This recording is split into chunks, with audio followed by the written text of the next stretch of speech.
Mantenhas, mantenhas. O meu nome é Isa Martins. Este é mais um Sem Mimimi com a Dona Maria de Fátima Silva Barbosa. Bom dia. Como Bom é que dia, está, Isa. Dona Maria? Tudo bem, Isa, tudo bem, graças a Deus, tudo bem. Está bem? Fez anos no dia 1, não é? Claro, com certeza. Uma mulher de maio, como eu, portanto é uma Maio, mulher forte e determinada de certeza, não é? certeza absoluta. Touro. Touros e as taurinas são as melhores. É verdade. São as melhores. Taurita. Então, fale um pouco de si. A senhora, estamos aqui hoje, aliás, na Faculdade Católica. Sim. O que é que faz aqui na Universidade Católica? Eu, aqui na Universidade Católica, Isa, fui convidada para assumir a função da diretora da Faculdade de Ciências da Educação. A universidade tem duas faculdades, a da Economia e Gestão e Administração Pública, e eu estou na Faculdade de Ciências de Educação. Estou há caminho de 3 anos assumindo esse posto. Termina agora em setembro. E vai-se a formar? Eu já estou reformada, sou da função pública. Função pública. Sou da função pública toda a minha vida, trabalhei na educação, desde os 18 anos, depois fui formar, voltei e já reformei a nível da função pública. Isto é um trabalho... portanto, Privado? Sim, privado. Digamos. Sim. E onde é que estudou? Qual foi o seu percurso académico? O meu percurso académico foi em Sófia, Bulgária. Foi na Bulgária? altura, sim. Porquê Bulgária? Ai, não sei, eu apanhou, não sei, porque na altura eram concedidas a Guiné-Bissau bolsas de estudo, depois da independência, e então em 77 tive essa oportunidade, eu digo uma oportunidade, porque por minha conta só, talvez seria muito tarde, muito mais tarde fazer um curso. Eu estava a trabalhar como professora, mas professora sem uma formação pedagógica, professora eventual, que se dizia na altura, primária eventual. Depois fui fazer o curso de Pedagogia Sófia, na Bulgária, na Faculdade de Climento Okritsky, em Sófia mesmo. E na altura era feito, portanto, o curso já integrando o mestrado, naquele tempo. A Bulgária e a Rússia faziam. Na universidade dava-se, portanto, os 3 anos fechados da licenciatura e os 2 anos para mestrado. 1 ano e meio, no último ano já você defende.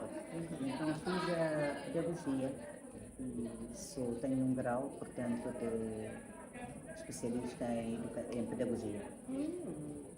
Então vim para a Guiné e o meu percurso aqui na Guiné, retomei a educação, o Ministério da Educação.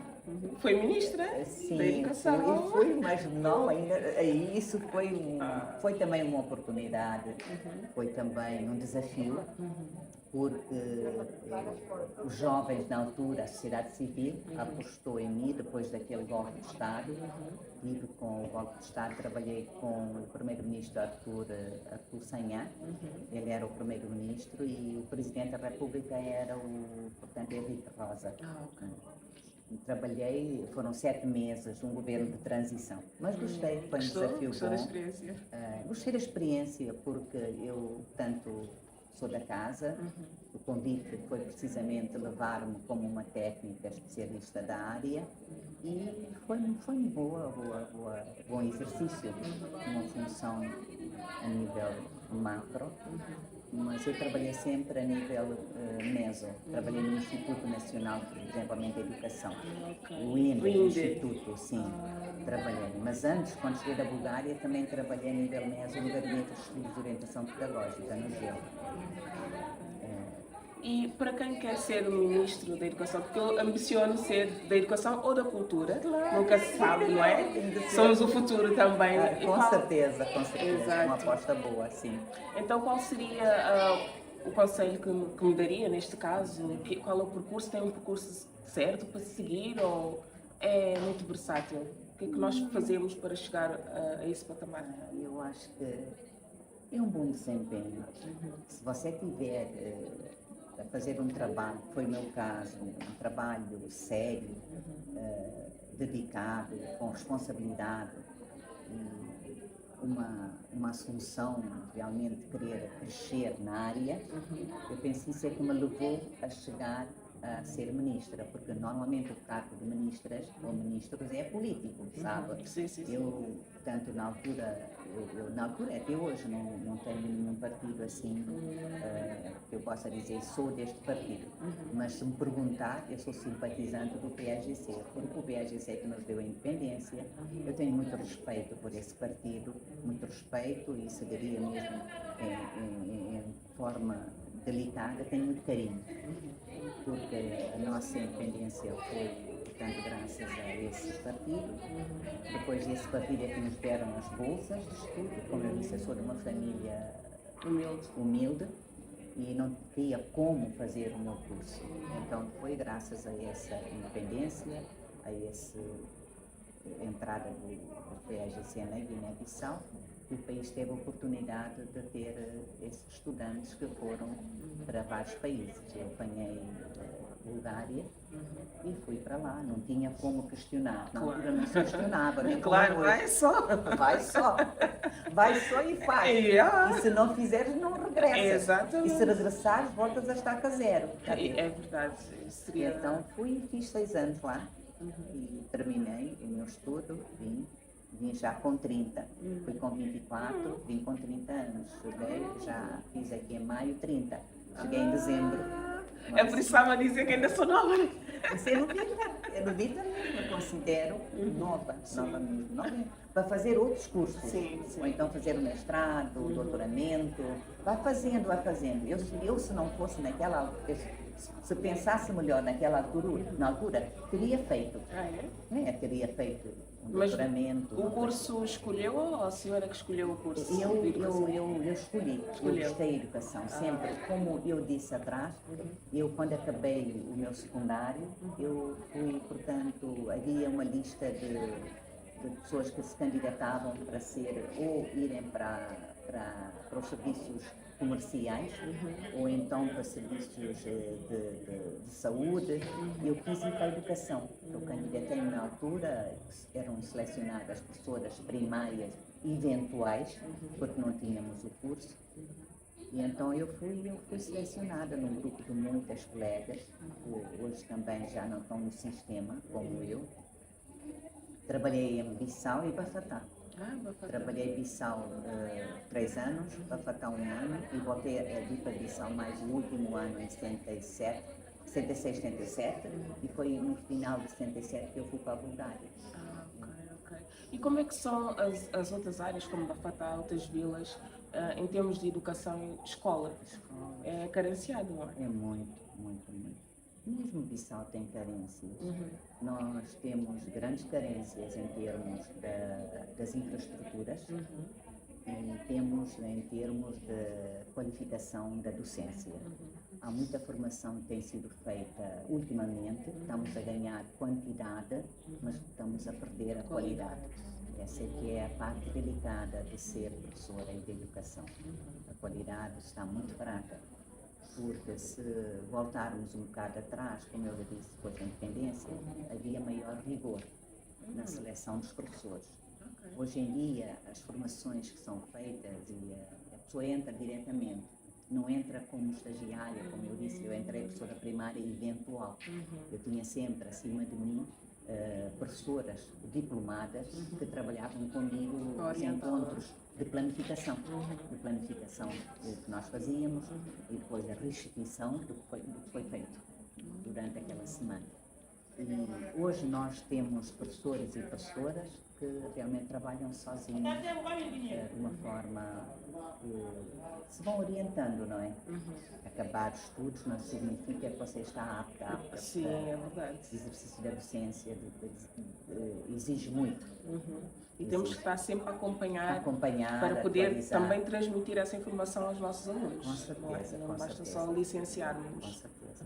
Para além da língua que nos dificulta, que é a língua portuguesa, que não é a nossa língua materna, é a língua oficial, mas a própria docência em termos das escolas de formação e até das universidades. Ou seja, aqui em Bissau, ou Guiné-Bissau, não dominam bem a língua portuguesa, principalmente no ramo da educação. Não se domina, infelizmente. Tem um trabalho muito sério a ser feito, está sendo feito, mas ainda temos muito caminho por fazer. E que devia começar desde a base, logo lá no jardim de infância.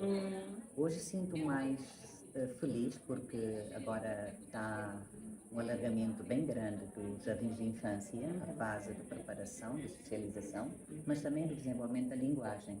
E está a acontecer aqui em Bissau em grande escala, nos centros urbanos também, das regiões está a acontecer. Isso pode ser que num futuro próximo, a médio e longo prazo, venha melhorar a língua portuguesa.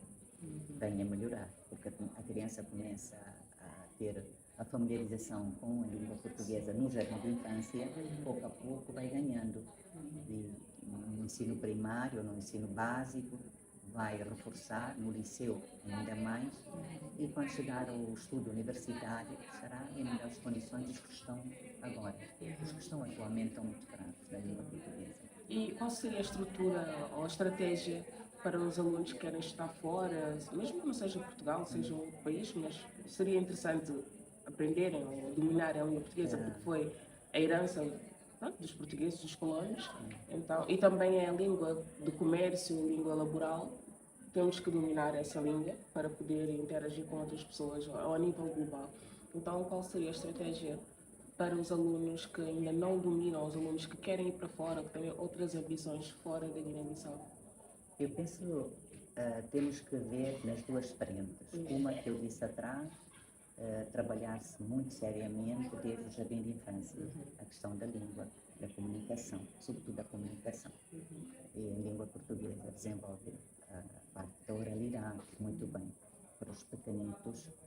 E então, mas uma segunda seria que estes que já estão numa idade de estudar para fora, como você disse, ou fazer estágios, ou trabalhar na língua portuguesa, eles têm que fazer um investimento, acho que pessoal, porque já passaram essa fase. Eles têm que fazer um investimento pessoal e talvez inscreverem-se nos centros que fazem a formação, a superação da língua portuguesa e também apostarem nas universidades que estão a dar essa oportunidade a cursos para estudantes trabalhadores e esses também poderem inscrever e ver o que podem superar. Eu penso que tem que ser um investimento já para esses adultos, um investimento pessoal, muita leitura, muita procura de comunicar. O que eu digo sempre aos estudantes é que tentem comunicar em língua portuguesa, não é nossa língua materna, nunca foi, nem será, nunca foi nem será. Então, o que devemos fazer é tentar trabalhar essa língua com uma determinação, uma vontade própria de aprender, junto das pessoas que já sabem mais do que nós, a nível das instituições, mas também matricularem-se nos centros, cada um temos o Centro Cultural Português, temos o brasileiro, na Embaixada do Brasil. Dão lá formações? Dão formações da língua portuguesa, dão superação, dão cursos da língua portuguesa, e acho que são bem dados. Interessante, não fazia ideia. Dão já há muitos anos. Há pessoas que profissionalmente vão se inscrever lá, no Centro Cultural Português e no brasileiro. Pode Isso passar e perguntar. É uma alternativa. Sim. Mas a própria estratégia, a mais eficaz e a mais com resultados a médio e longo prazo é das crianças. Eu acho que se deve investir na formação dos professores, muito, para eles investirem na formação das crianças. Eu acho que as escolas de formação devem trabalhar. Sim, o governo também podem ser instituições particulares, criar essa estrutura de termos formações para professores. E não só os professores, também falam noutros níveis mesmo de atendimento ao público, porque eu já percebi que tenho aqui alguns problemas nesse sentido, então seria bom termos formação de como lidar com o próximo, atender com satisfação, com cuidado e não com aquele espírito de como se estivesse a fazer um favor ao nosso cliente. Temos que ser mais, não é?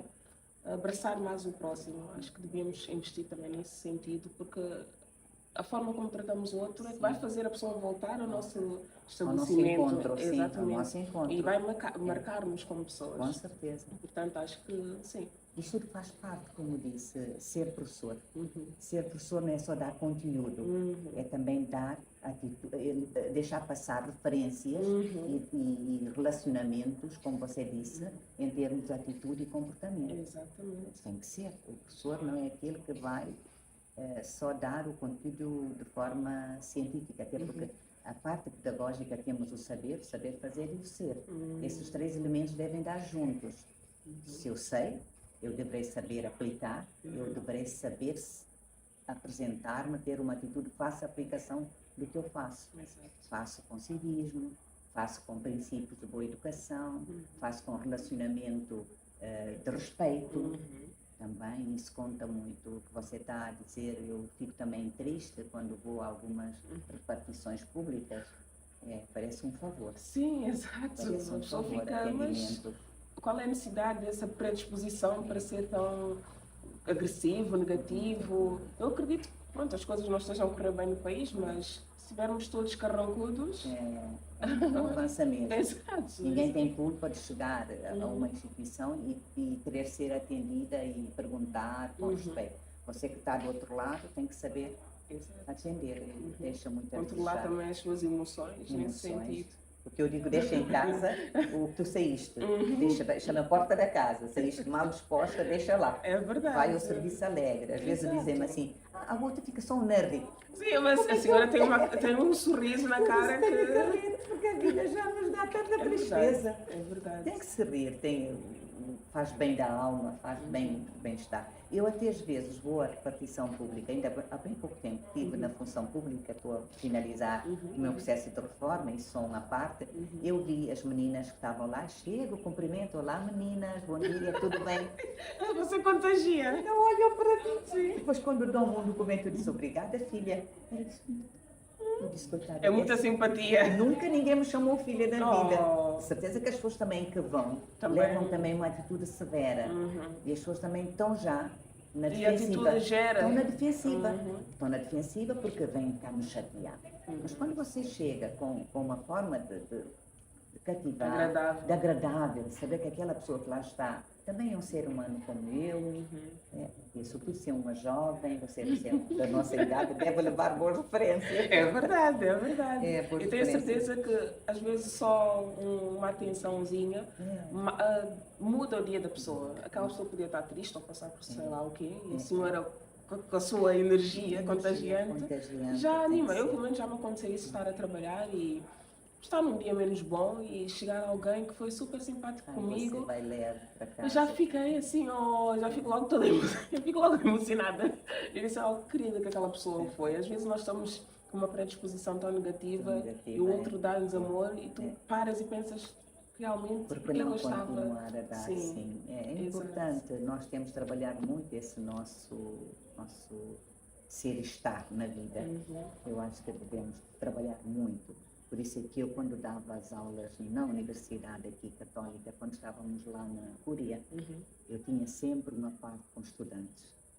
Escutá-las, falar de si, assim uma coisa breve, de 5 minutos, 10 minutos, no entrar da aula.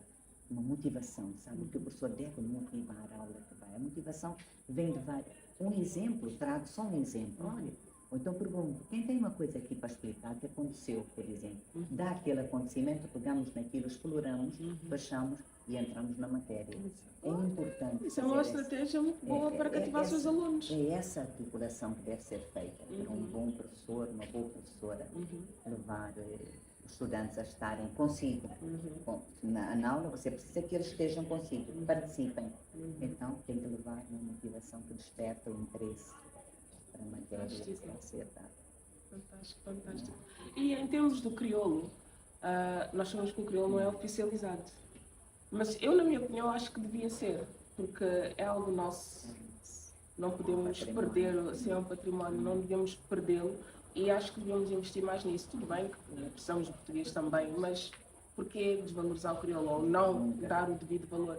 Não sei qual é a sua opinião sobre isso. A minha opinião é igual à sua. Eu também sou também otimista e e pessoa que também vê o crioulo como uma língua cultural, património, porque é a nossa língua. Exato. Não devemos perdê-la, nem podemos perdê-la, eu digo sempre.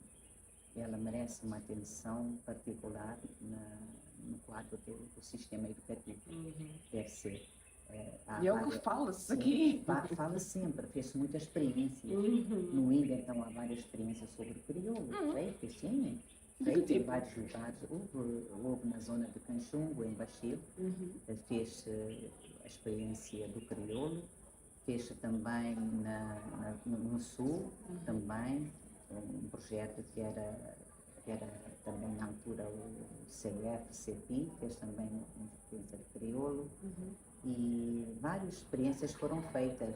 O padre Luís de Santamburgo escreveu, tem dicionário, tem gramática de crioulo, tem tudo. E há pessoas que hoje em dia as pessoas escrevem poemas, coisas em crioulo. Isso é você verdade. lê. Sim.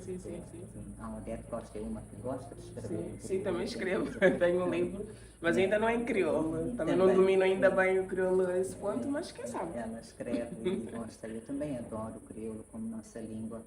Ela é uma língua que nos leva mesmo a ter um sentido de humor bem grande quando encontramos. E é rica, tem tantas expressões. Tem tantas, é bonito o nosso crioulo, é bonito o nosso crioulo. Portanto, eu sou da opinião sua que devemos pensar em institucionalizar o crioulo, porque não em torná-lo uma língua segunda, ou uma língua primeira, eu diria. Sim, eu diria primeira e depois desculpa, a segunda o português e talvez o francês. Exato. Uma língua primeira, porque ela é a língua de comunicação de todo o guineense. Porque as outras línguas também são línguas maternas. O crioulo, para além de ser materna, está a ver, ela é de comunicação mesmo. Exato. É uma língua veicular. Sim, é o suposto português. Português, é. Sim, porque depois Que temos nos une, as outras uma línguas, língua como da Fula, unidade, Manjaco, claro, Papel e outras que são as maternas. Exatamente. O crioulo também é materna, mas eu vejo materna, mas para além da materna, é a língua que nos une a todos nós, falantes das várias línguas maternas, comunicamos com o crioulo, que nos faz no mercado, por exemplo. Você vai ao crioulo. Sim, é o crioulo. No crioulo. Até nas repartições públicas, você chega, as pessoas atendem em crioulo. Depois você começa o português e a pessoa vai. Mas o crioulo é uma língua viva, que merece o seu destaque na nossa sociedade. É verdade, sim. Merece, sim. E qual é a sua previsão para a Guiné-Bissau a nível da educação? Ou o seu desejo, neste caso? O meu desejo é tão grande e, ao mesmo tempo, é grande porque eu sei que há muita coisa para ser feita. Muita coisa. Em termos científicos, em termos pedagógicos, em termos organizacional. Toda uma parte que nós vamos dar atenção a esse aspecto. Outro desejo, na verdade, é que o sistema educativo, a nível dos detentores do poder, devem dar uma atenção particular. Porque a educação é o alicerce, é o pilar de qualquer formação, de qualquer instituição. Porque o engenheiro faz como? Passando pelo sistema educativo, desde o básico, desde o jardim. E todos nós devemos dar uma atenção à educação no seu todo, ao sistema educativo. Um respeito pela carreira docente, pelo docente, e um investimento significativo no setor. Os países que se desenvolveram, você vai ver como começaram pela educação. É verdade. Começaram pela educação. É verdade. O sistema de educação. Sistema rigoroso, que dá condições, oferece condições. Forma pessoas. Forma. Porque sem a educação que nós saímos para ir para as outras áreas. Sem educação não podemos, o meu desejo é realmente uma atenção particular à educação para ela crescer, porque nós estamos neste momento num sistema que não conclui o ano letivo, já viu? Sempre com greves, sempre com notas atribuídas de forma que o estudante vai passando, como se diz, vai terminando um ano escolar para o outro, sem terminar os conteúdos. Já estamos a um ciclo vicioso disso. Também não ajuda. Não ajuda o aluno, também não ajuda o professor, porque ele também quer concluir, porque no ano seguinte ele terá que dar outro ano, o outro ano tem sequência no outro, tem que se ir buscar. Portanto, o sistema educativo merece uma atenção, mas uma atenção particular e uma atenção específica.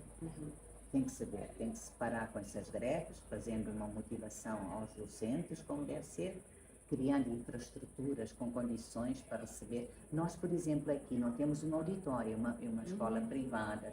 As salas são aquelas que temos, mas as universidades precisam de um auditório, de um espaço maior, onde nós não temos. Mas se for ver, a universidade também pública também não tem, porque a única que temos que é o UAC, a Universidade Amílcar Cabral. Também não tem, também ela está a deparar com grandes dificuldades. Portanto, aqui o sistema no seu todo, desde o básico, do jardim de infância até o superior, é preciso criar-se, acho que, um debate público, um investimento sério financeiramente, uma seleção rigorosa de quem deverá ser professor, mesmo fazendo o curso. Para mim, eu dizia sempre nos cursos humanos, eles riam-se, para selecionar professor, para mim, fazia como se selecionasse uma pessoa na área de comunicação. Você está a dizer só escrever o módulo, o fichado, e você não tem uma destreza de linguagem, de falar. Comunicar Sim, como implica. é que a pessoa interage. É isso, é preciso ser um bom comunicador. É um docente que comunica, que a sua palavra, não só a parte correta de falar, mas alcance e dá uma resposta de mudança. E mudar a comunicação, isso é que faz. Exato. Portanto, porque há pessoas que têm conhecimento, mas não conseguem transmitir ao próximo, não têm essa habilidade. Então, realmente, não é só saber. Não é só saber. Eu saber é só para mim. Só para si, fica ali Não estou a parado. partilhar com ninguém, acho que não tem Não muito sabe partilhar. significado.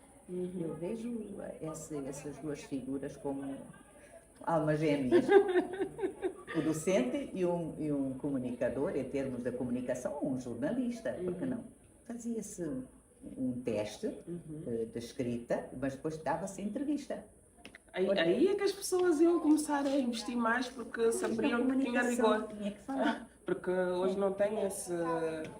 Eles acabam os estudos no 17 de fevereiro no Chicoté ou nas universidades. Dizem, eu sou formada em tal área. Muito bem, você dá o trabalho, atribui-lhe a carga horária, mas depois não chegou a falar. Quando você passa nessa sala, ai meu Deus, vai dizer, essa pessoa pouco me disse, ele morreu nessa. É verdade. E os estudantes já estão a questionar, né? Ah, é? Eles questionam. É assim mesmo, reivindicar. Sim. Esse professor não nos ensina bem, não fala bem. O outro diz assim, não, fala baixinho, não entendo. O comunicador deve ter não é gritar. Sim, mas a comunicação... Fazer-se ouvir. Fazer-se ouvir. Portanto, o docente deve ser um grande comunicador. Se não é, para mim não serve como docente. Ora bem, sim senhora. Não serve como docente. Gostei. Há uma diferença aqui entre a escola pública e privada, pelo menos daquilo que eu entendo. Por exemplo, em Portugal, existe ali alguma diferença. Aqui tem muitas escolas que dizem que é privado, mas o sistema é diferente, não é? Não sei se sabe me explicar qual é a diferença, porque há muita gente, eu posso hoje, se quiser, abrir uma escola, não é? Mas em Portugal acho que não é assim que funciona, por exemplo. Vou fazer essa comparação, porque pronto, é o país que está ali próximo de nós. Como é que funciona isto? As escolas privadas com as escolas públicas? O que eu sei... Existe, portanto, o Estatuto de Escolas Privadas e Escolas Públicas.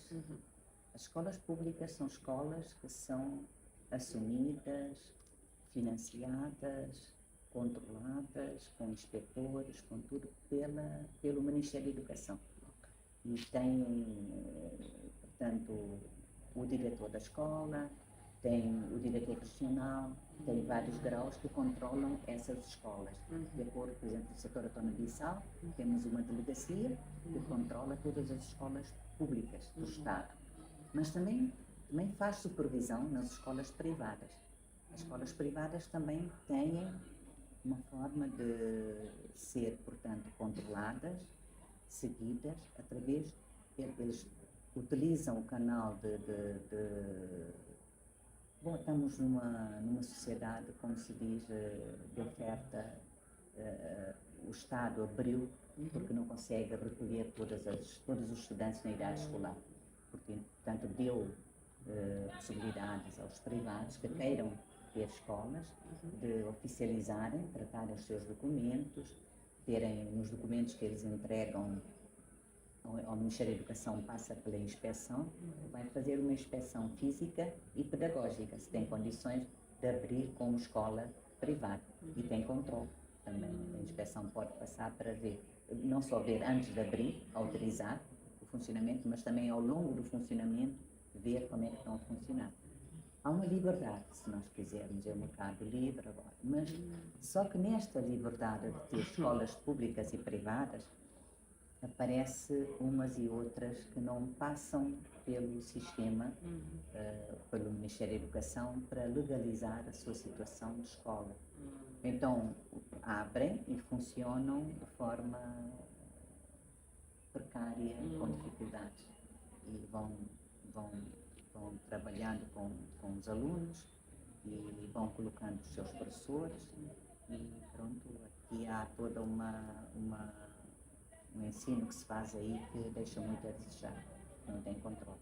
Mas eu penso que em Portugal também tem escolas privadas que vão também ao Ministério requerer autorização para funcionarem como tal. Eu penso que é todo mundo. Só assim. que, pronto, o que eu vejo que teria mais rigor a escola privada, até porque em Portugal quem vai para a escola privada é quem tem dinheiro. É isso, sim. Não é? Porque oferece mais regalias aos estudantes. Sim. Então aqui já não é bem esse o contexto. Não, é porque não tem possibilidade na pública de agregar os alunos, e depois há pessoas com boa vontade que tentam criar essas privadas para ajudar. Mas então não é mais que tenha sentido de ganhar dinheiro. Isso também há algumas pessoas que depois também... Há um de comércio com a educação. Eu chamaria assim, entre aspas. Portanto, sinto muito, porque há muitas pessoas que não estão na altura de abrir escola. Não estão a pensar nos alunos, mas sim... Não pensam no rendimento. Há muitas escolas nessas condições, que você vai, visita, vê que as salas são pequenas, ou às vezes nas varandas, ou às vezes fazem essas coisas de querentim, vedação, e estão a dar, são escolas privadas. Mas eu vejo escolas privadas aquelas que passam pelo Ministério da Educação, que têm autorização de funcionamento, têm a supervisão da inspeção, e essas sim têm um controle pedagógico também, de rigor, como as escolas públicas.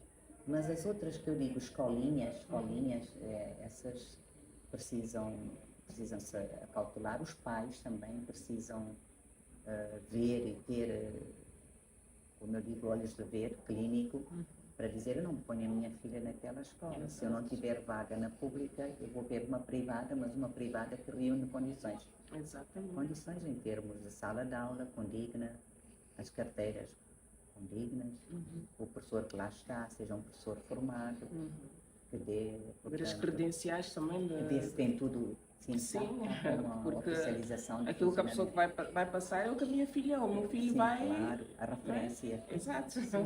Temos de ter mais atenção. Por isso é que eu digo, o Ministério da Educação,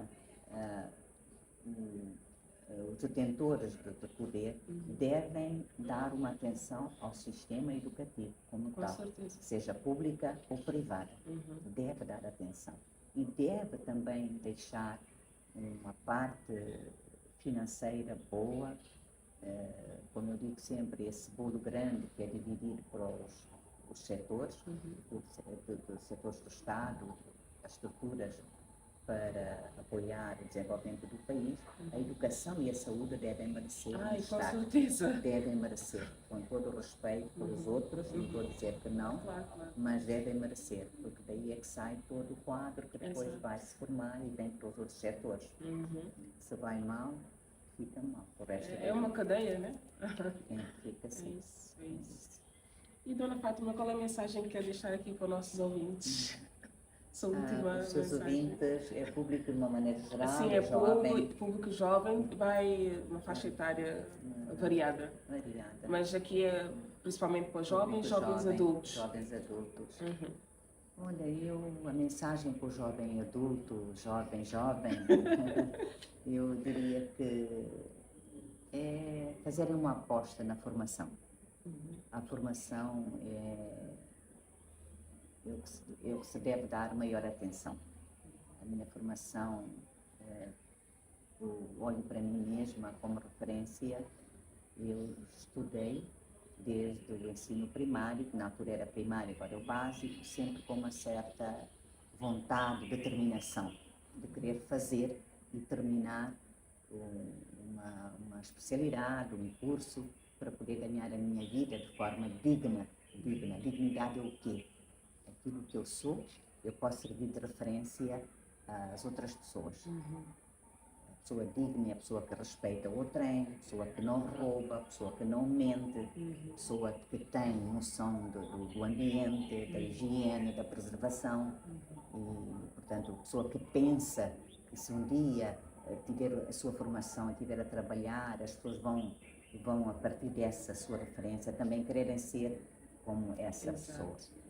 A formação é uma coisa básica, fundamental para qualquer indivíduo e sobretudo para os jovens, mas é uma formação bem feita, porque infelizmente há várias formações que hoje em dia se dá, como você me disse, Isa, deixa muito a desejar em termos de atitude e comportamento. Exatamente. E o inense agora, ultimamente, tem só aquela coisa de dizer, portanto, eu sei. Não vai dizer não, humildemente. A coisa que eu valorizo, a humildade, o servir e a humildade. O servir na humildade. Hoje em dia temos mais pessoas que querem ser arrogantes. Sim, mostrar que sabem. Mostrar que sabem. E não querem aprender com o outro. Não, dizes só a um jovem, uma pessoa jovem adulta, ou mesmo uma adulta, vamos fazer isso. Não. Não se bigas disso, não se biga. Arrogância. A arrogância. Isso é que eu gostaria que os jovens não fossem para esse lado da arrogância, que é muito feio e não deixa ninguém evoluir. A arrogância não deixa ninguém evoluir. A humildade vai-se à frente, vai-se sempre caminhando, passando os obstáculos. Fazer como deve ser feito. Fazer para deixar referência. Para deixar boas marcas. Boas marcas, sobretudo boas marcas. Vai com humildade que vais longe. Serve porque tu serás servida. É isso que eu te queria deixar para os jovens. Fantástico, olha, muito obrigada por estar aqui conosco De nada, hoje e de estar a nada, passar Isa. a sua sabedoria para todos nós que estamos aqui a ouvi-la. Foi um Minha prazer. sabedoria, obrigado. Foi um Eu te prazer. agradeço passar essa mensagem para os jovens, nossos filhos, nossos jovens que nós apostamos, porque Exato. a nossa idade já estamos na idade da reforma, queremos ver um país com jovens melhor do que nós. Eu digo como nós, mas pensem ainda melhor do que nós, porque aí teremos uma segurança, uma bengala para pegarmos com segurança. Exatamente, olha, e viva a educação.